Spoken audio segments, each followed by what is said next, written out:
Damos comienzo a nuestra celebración, esta oración de la mañana, en el nombre del Padre, y del Hijo, y del Espíritu Santo. Amén. Señor, abre mis labios. Y cantará mi boca tu alabanza. Señor, te confieso todos mis pecados, mis flaquezas y mis fallas, mis muchísimas fallas. Vive con confianza, Dios ha perdonado todos tus pecados, tus flaquezas y tus fallas. Señor, te confieso todos mis pecados, mis flaquezas y mis fallas y muchísimas fallas. Vive con confianza, Dios ha perdonado todos tus pecados, tus flaquezas y tus fallas. Gloria sea al Padre, y al Hijo, y al Espíritu Santo, como era al principio, es ahora y será siempre, por los siglos de los siglos. Amén. Y escuchamos la lectura para este quinto domingo. La lectura del día de hoy se encuentra en la página 1428. Es Mateo, capítulo 10, versículos del 40 al 42. Y dice así: el que los recibe a ustedes, me recibe a mí. Y el que me recibe, recibe a aquel que me envió. El que recibe a un profeta por ser profeta, tendrá la recompensa de un profeta. Y el que recibe a un justo por ser justo, tendrá la recompensa de un justo. Les aseguro que cualquiera que debe beber, aunque sea solo un vaso de agua fresca, a uno de estos pequeños por ser mi discípulo, no quedará sin recompensa. Es palabra inspirada por Dios. Te alabamos. Te alabamos. Gracia y paz. Bueno, hoy muy breve nuestra lectura, son 2 versículos. La unidad temática en realidad va un poquito más allá y engancha también con el primer versículo del capítulo 11. Pero bueno, a veces, como alguna vez esto de tener capítulos y versículos no es original al texto, es una cuestión de organización para poder encontrar cosas, casi uno diría, probablemente litúrgica, pero también en cuanto a poder delimitar áreas de estudio. Bueno, en algún momento se le puso capítulos y versículos. Pero bueno, si uno agregar es un decir, sería completa con el 11.1, que no está en el leccionario, dice: cuando Jesús terminó de dar estas instrucciones a sus 12 discípulos, partió de allí para enseñar y predicar en las ciudades de la región.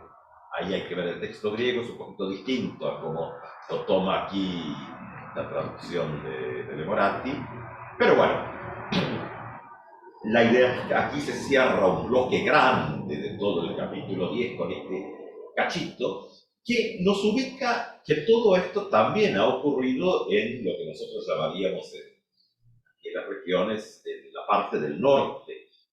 Y ahora Jesús se va a mover probablemente hacia el sur, ¿no? Que es lo que nos está mostrando un poquito el recorrido del texto. ¿Por qué mencionar esto? Porque, bueno, cuando uno comienza a buscarle un poco de sentido a los textos, lo que tenemos que tener en cuenta es esto que no solo es lo que se dice, sino también quien escucha. Y en dónde se escucha y en cuándo se escucha cambia. Por más que tratemos, nosotros hoy no podemos meternos en las vivencias y mente de las personas que alguna vez escucharon estas sentencias de Jesús, que luego recoge Mateo y las pone aquí, las organiza de esta manera. No hay cómo. Dice un comunicador canadiense, McLuhan, ¿no? Que por más que apaguemos las luces y encendamos nuestras lámparas de querosén, no volvemos al siglo XIX. Seguimos siendo seres del siglo, bueno, ahora XXI, él lo decía en el siglo XX, ¿no? Es decir, por más que uno quiera meterse en la época, no se puede. Y entonces, claro, cuando el sentido se va construyendo, tiene que articular siempre con las propias vivencias de un tiempo, un espacio, de cierto grupo de gente.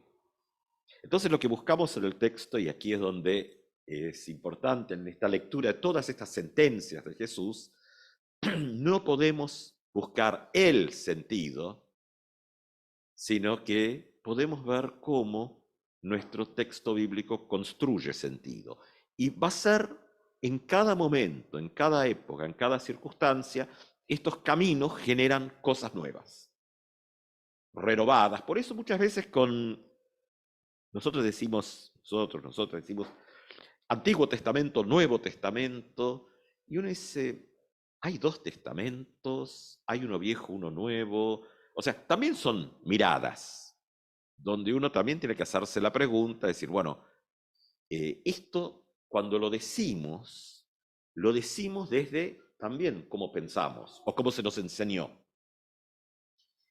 Ahora, cuando hemos leído todo este capítulo complejo de pronto con la cantidad de elementos que tiene, porque era una cantidad de sentencias que posiblemente han sido sentencias sueltas, ¿no? Donde hay de todo. Pero Mateo lo presenta de una manera para llegar a lo que tenemos hoy. Es decir, que esto de pronto cuando genera sentido, no lo hace como algo totalmente desde afuera, sino, diríamos, reacomodando las cosas de adentro. Esto pasa con los modelos, pasa con los cambios, pasa con las épocas. La Reforma, siglo XVI, que bueno, marca el protestantismo de alguna manera en general, particularmente a las que son más del siglo XVI y a las que están alrededor. Entonces uno dice, bueno, ¿cuánto es un cambio y cuánto es un reacomodamiento? Depende dónde le ponemos los límites. Preguntas que uno se hace y, bueno, aprovecho a pasar así tipo un aviso de tipo más comercial.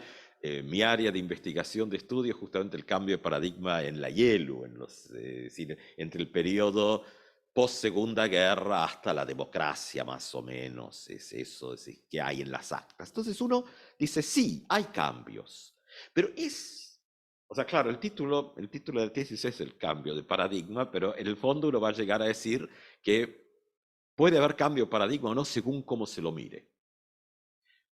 O son reacomodamientos de las cosas que están, o son elementos totalmente nuevos.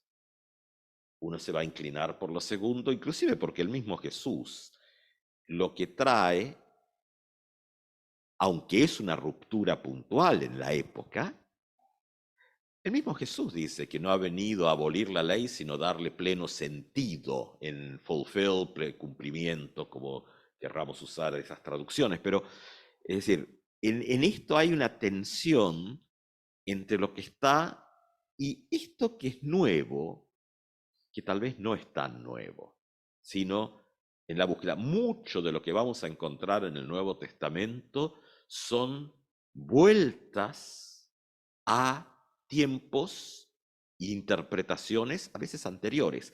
No es casual que en este capítulo largo que hemos leído hay mucho en todo este capítulo que tiene que ver con el envío.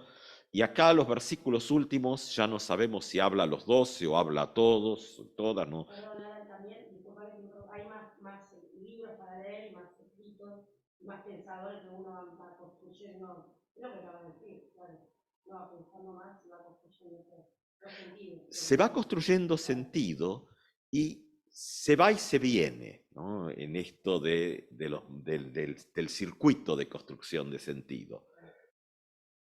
Encontramos mucho en este capítulo, cuando leímos todas estas sentencias, temas que tienen que ver con la vieja cultura del desierto, de la hospitalidad y todo. No es casual que menciona, bueno, depende si miramos Mateo o Lucas, cuál de las versiones, pero aparecen Sodoma y Gomorra en el relato. Dice que el castigo para él será menos que lo que van a recibir los que no atienden a los que van. ¿Por qué? Porque leído dentro del propio texto bíblico, mal leído posteriormente, es decir, el relato de Sodoma y Gomorra, como dice el profeta Ezequiel, el problema está en su falta de hospitalidad. Está mal abusarse de las visitas, en cualquier época, en cualquier lugar. Pero no es un tema de moralidad sexual el de Sodoma y Gomorra. Eso está cuando el prejuicio de algunos que probablemente deberían tener más bien tratamiento psiquiátrico leen la Biblia desde el psiquiátrico. Eso es lo que pasa a veces. Entonces, claro, cuando se pone todo junto, el tema de la hospitalidad, y es interesante que al final el vaso de agua no es, como a veces interpretamos, la caridad cristiana de dar el vaso de agua. No es lo que el texto apunta. Es la gratitud de recibir el vaso de agua de aquellos que, entre comillas, en este texto, son las y los de afuera y reciben. Es decir, es inverso. ¿Qué hace la comunidad cristiana con las lecturas en el tiempo? Bueno, lo da vuelta. Y así, bueno, a veces cuando lo da vuelta también lo embarra, ¿no? Aquí, justamente, lo que se ha llevado es que, ¿por qué el vaso de agua? Porque por más que es algo muy chiquitito en un entorno de desierto, tiene un significado importante. Es decir, es muy pequeñito, pero muy importante. Y tiene que ver con estas cuestiones del desierto que tienen que ver con la vida. Es decir, no ser hospitalario en el desierto implica quitarle la vida a la otra o al otro. En otros entornos, bueno, no sé, en una ciudad por ahí, si el vaso de agua no está en el primer vecino o vecina, a lo mejor está en el que sigue. Es, digamos, hay otros entornos, o a lo mejor no está para nada, qué sé yo, pero digamos que hay otras posibilidades de entorno. Entonces estos textos surgen donde estas cosas muy pequeñas son también muy extremas, pero a la vez muy pequeño. No está puesto el acento en la totalidad, sino en lo que hace a la vida. Claro, y estos modelos que tenemos en la cabeza son los que el Nuevo Testamento pone así en la coctelera un poco. ¿Por qué? Porque los mismos elementos conocidos se empiezan a organizar de otra manera. El recibir, finalmente, y esto conecta, bueno, ustedes recordarán que el relato de Lot, Sodoma y Gomorra, donde terminan saliendo, arrancaba en las tres visitas esas, los tres visitantes, las visitantes que tiene Abraham, y que Abraham les recibe. Y entonces, esta cuestión muy de los textos antiguos, ¿no? Donde uno dice, bueno, ¿quién es quien habla? ¿Son ángeles? Bueno, mucha de la tradición posterior va a leer, inclusive Irineo, San Irineo, ¿no? Que esas tres figuras, y uno puede decir, bueno, es poético, sin duda, pero teológicamente interesante, dice, esas tres figuras que conversan, que visitan a Abraham. Irineo dirá, bueno, es la Trinidad. Y uno dice, bueno, pero la noción de Trinidad es mucho más reciente. Claro, pero ¿qué hace Irineo? Está diciendo que lo trinitario con esto está en el origen. Lutero lo lleva al Génesis, ¿no? Y dice, bueno, ahí está el Espíritu de Dios soplando sobre el agua, y dice, bueno, lo trinitario está presente desde antes de la creación. En esta idea de una visión integral de la fe de todos los tiempos, y no una cosa de cachos que se va dando como cañonazos que aparecen que uno no sabe cuándo, sino tratar de darle esta lectura que está haciendo el texto de hoy. Este cierre del capítulo 11, y aquí está tal vez la lectura hacia atrás que después tenemos que hacer cuando arrancamos el 11, todo el 10. Por eso nuestro corte ahí es un poquito complejo de cómo está, por lo menos el corte histórico, que el versículo 1 del 11 quedó de este lado y no del lado del 10, como probablemente debería estar. Todo este cierre es una llave de lectura. Es decir, la presencia de Dios no va a estar limitada a especialistas, podríamos decir, sino a aquellas y aquellas que lo llevan día a día en su ser, decir y quehacer en los distintos lugares. Es un cambio, pero está dentro, pero no rompe. Es una vuelta más de lectura dentro de esto, porque ahora lo que se está juntando en el texto es que quien recibe a estos y estas que van, recibe a Jesús, no en esta cuestión a veces que después va a aparecer en las tradiciones religiosas, bueno, y ahora hay que hacer qué sé yo, una oración de fe o lo que fuere, no hay nada de eso aquí. Simplemente en el hecho de recibir se está recibiendo a Dios mismo. Entonces, hay un acto muy simple acá, por lo menos, acá es muy simple, no hay una elaboración posterior, es muy, muy sencillito. El atender la necesidad del otro que viene y ahora sí, juega con eso. Es decir, justamente el atender la necesidad del otro, y hoy, claro, especialmente viviendo en países con más o menor afinidad con el cristianismo formal, pero con una aceptación en general del cristianismo. Hay algunas tradiciones cristianas que, bueno, cuando les tocan timbre en la casa, la gente no está feliz. Pero no es la discusión, claro, no es... Claro, claro.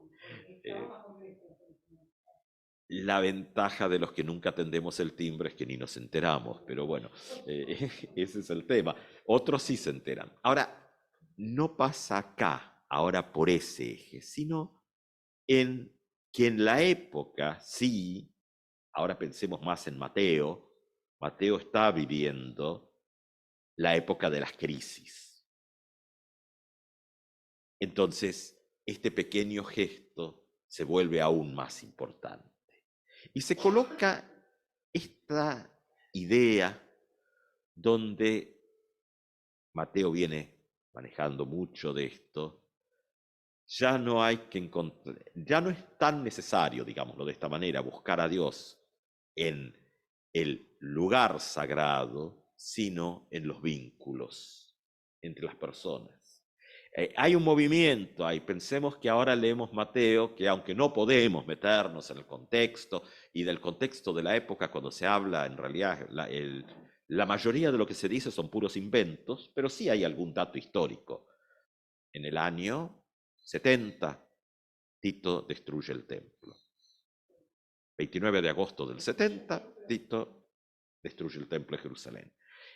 Entonces, hay una ruptura de pensamiento. El lugar de la presencia de Dios que está establecido ya no está.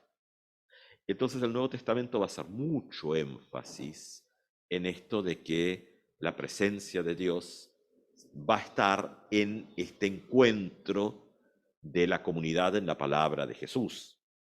Palabra de Jesús, que es la palabra, cuando decimos de castellano tenemos problemas porque no es el genitivo griego, la palabra que le pertenece a Dios porque la palabra es Dios misma. Juan, ¿no? El Evangelio según Juan 1:1 y siguientes. Los lugares van a desacralizarse o la inversa, sacralizarse todos por igual. Por eso uno empieza a volver a mirar desde esta lectura del texto bíblico y decir, cuidar la naturaleza, claro, es una tarea de la comunidad, porque lo que algunos decían de Lutero en su momento, decían, este tipo es peligroso, porque no desacraliza. En un mundo que intentaba desacralizarse, dice, sacraliza todo. O sea, cómo funciona a veces justamente los manejos del poder y sacralizando unas cosas y otras no. Pero ¿qué hace este tipo de texto? Pone todo igual. Entonces, cuidar la naturaleza, sí, no nos justifica por las obras, pero sí hace al bienestar de la casa común, que tiene que ver con esto de que no va a haber lugares más sagrados que otros. Cuidar al prójimo es parte de la ecología humana necesaria. Y en la articulación, según este texto, Dios está presente. No ya tanto atado a lugares o a momentos, sino siempre. Que hay lugares y momentos que a lo mejor como seres humanos, y también los necesitamos, donde tenemos un acento especial, sí, sin duda, pero no son excluyentes. Es decir, Dios está presente y bueno, claro, después está la otra, como Dios está presente siempre, en todos lados, no hago nada, ni tengo nada, ni dedico. Bueno, claro, ahí la vieja dogmática luterana dirá, bueno, claro, pero en lo objetivo Dios siempre está, pero en mi percepción subjetiva, si no tengo algún tipo de interacción, en lo subjetivo no va a estar. Sí. Pero esto no inhabilita lo que el texto trae hoy, de ese Dios que va a estar presente en el compartir un mensaje transformador que tiene que ver especialmente con el bienestar de las personas en los diversos lugares donde se encuentran. Todas las sentencias que compartimos en los últimos domingos, entonces, como que en este punto se encuentran, inclusive desarmando los modelos de una sociedad que, aunque no los conozcamos al detalle, sí, algunas pinceladas sí se tiene, donde aparece que en lugar de traer simplemente el acatar y el estar, trae explosiones, ¿no? La espada, decía así el texto. Si uno, y ahora el problema es que el griego es distinto de nuestro castellano en esto, que la palabra que usa, si ama más al padre y a la madre, creo que dice este texto de Mateo, usa de las formas griegas, usa filos, que en realidad tiene esto de cuando uno le coloca a algo, digamos que las estructuraciones están por encima de lo importante, algo así. Uno puede jugar con esa tendencia también de las posibilidades de lectura del texto. Decir más bien, tal vez una traducción más actual para colocarla dentro de esto, donde mantener las estructuras implica tapar las injusticias, bueno, ahí es donde el mensaje del Evangelio genera una explosión, porque el bienestar justamente de las personas y el cuidado de las personas en esto está por encima. Entonces, claro, ahí es donde el tratar de mantener las cosas por las apariencias, por las costumbres, por las tradiciones, inclusive nuestras propias tradiciones cristianas después entran a ser parte del mecanismo. O sea, el Evangelio es un mensaje de sacudón con la época, pero después somos especialistas, iba a decir especialistas y especialistas, bueno, también, claro, en hacer una cuestión de volver a convertirlo en leyes, en el sentido no de la ley que cuida y protege, porque la ley está para eso, está justamente para que los grandotes no se coman a los más chiquitos, decía el doctor Pietrantonio en una clase de Biblia, dice, para eso está, dice, sino que se hace justamente para que los grandotes se coman a los más chiquitos. Es decir, ¿qué dicen aquí en castellano? Decimos, echa la ley, echa la trampa. Bueno, claro. Entonces se pierde el sentido. El Evangelio lo que hace entonces es volver a colocar esas preguntas en cuanto al bienestar. Y esto no ocurría en este caso en los grandes templos, sino ocurría en esos que se están moviendo de un lugar a otro con un mensaje transformado, un mensaje renovado, Dios presente en medio de ellas y ellos. Amén.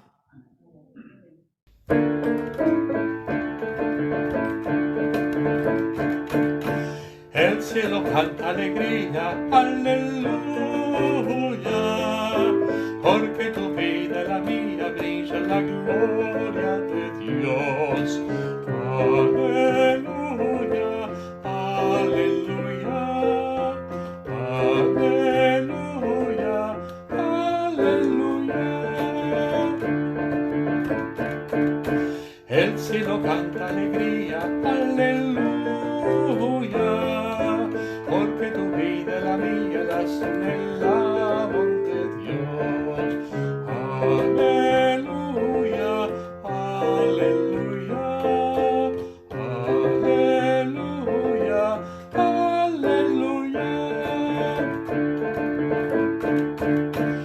el cielo canta alegría, aleluya.